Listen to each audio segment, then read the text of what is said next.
AI Parky is not going to go, oh God, get on with it.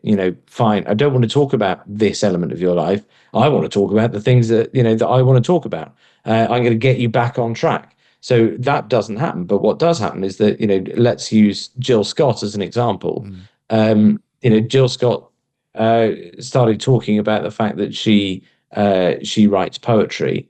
And so AI Parky said, "Oh, can I hear some poetry?" My AI Parky was slightly more verbose than that, as he was in all the answers to all his questions were always slightly longer than they would ever need to be. But he said, "Can you read the poetry?" And so she did, and she has never read her poetry to anybody ever because she feels judged by or the potential for somebody to judge her for them. But there was no judgment in the room because there was no body in the room.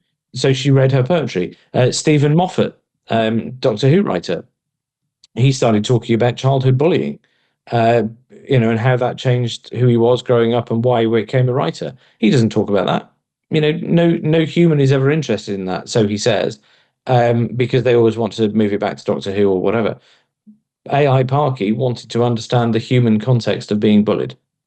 So you end up in this very, very, very interesting, deep conversation that we did sort of expect, because when we did our early tests, we actually did it with Nick Briggs, who's a friend of the show, so to speak.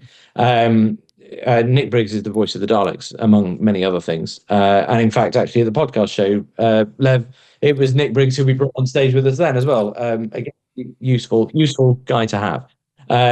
So Nick was the first to do it, and we fed in, a couple of pages of research notes. And what actually happened was that Nick started to reveal very personal information that he completely didn't expect to, because there's almost a requirement to just keep talking. The question arrives and you don't really have time to deal with, well, what question is this? You just then go on to the next one. And so it became almost who was it?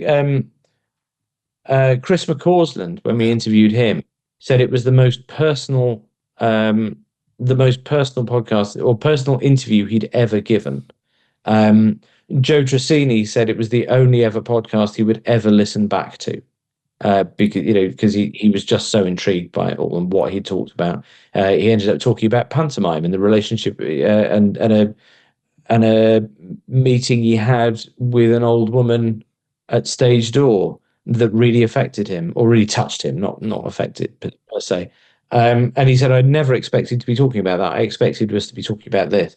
But it was because what you give into it is what you get out of it. Yeah.